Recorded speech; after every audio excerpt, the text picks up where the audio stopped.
Mrs. Ellinger, thank you so much for being here to bravely share your story about your family and your son.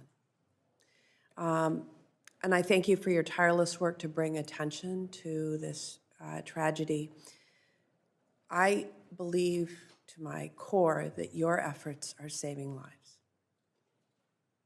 And I'm heartbroken for your family's tremendous loss. I've heard from and sat with mothers in Wisconsin who have shared with me stories just like yours.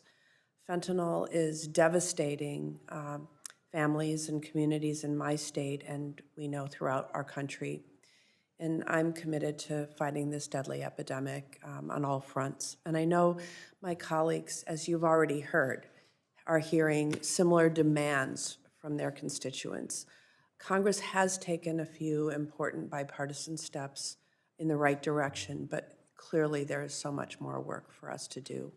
So, Mrs. Ellinger, it is thanks to the brave advocacy of people like you that this important issue remains really forefront in our work, and I thank you for that.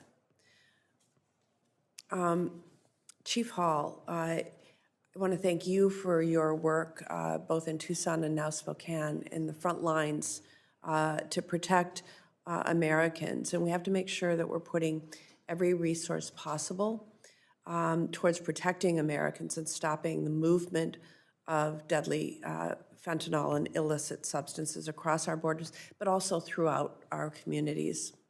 For that reason, I worked with Senator Cantwell to introduce a bill that would stop smuggling of drugs through our domestic transportation networks. We've already heard that bill elevated during this hearing, and I am eager to collaborate with both Senator Cantwell and Senator Cruz, again, this Congress, to continue that work.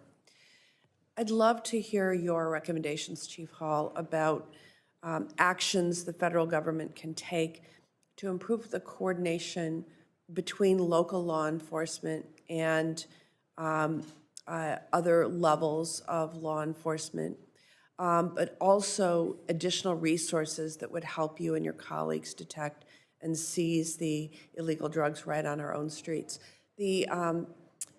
Like my colleagues, I've held many first responder roundtables throughout the state of Wisconsin.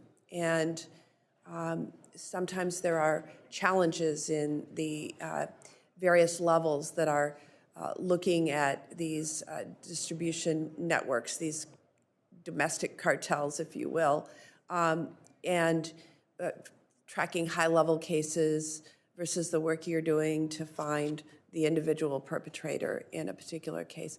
Can you please share a little bit more about that? Sure. Thank you, Senator Baldwin. I appreciate the question. And I'll try not to get myself in trouble here. It's a tough question. There are so many different things the federal government can do and have done in the past, quite frankly. We have always had a good partnership with our federal law enforcement partners.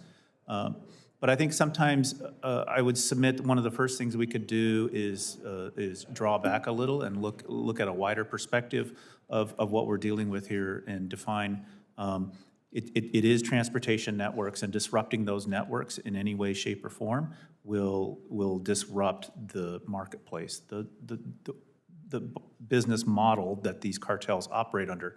And in that same fashion, I think we can spend a little bit more time providing the training and resources for state and local, and quite frankly, even federal law enforcement to look at how they are funneling money. This is a for-profit business in this model, and it's not giant loads of cash anymore. It's Bitcoin, and it's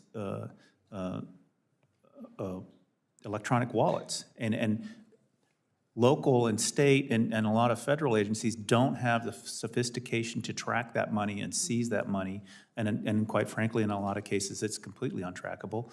But those, while we're just now starting to dip our toe in how to go after those funds, those illegal funds gained through, quite frankly, the killing of our children, that would be enormously helpful if we took a look at that, as well as the transportation networks. And as I said before, this is a very complex problem. It's gonna need a very complex solution that crosses sectors and is multidimensional, and that's one of the ways I can think of.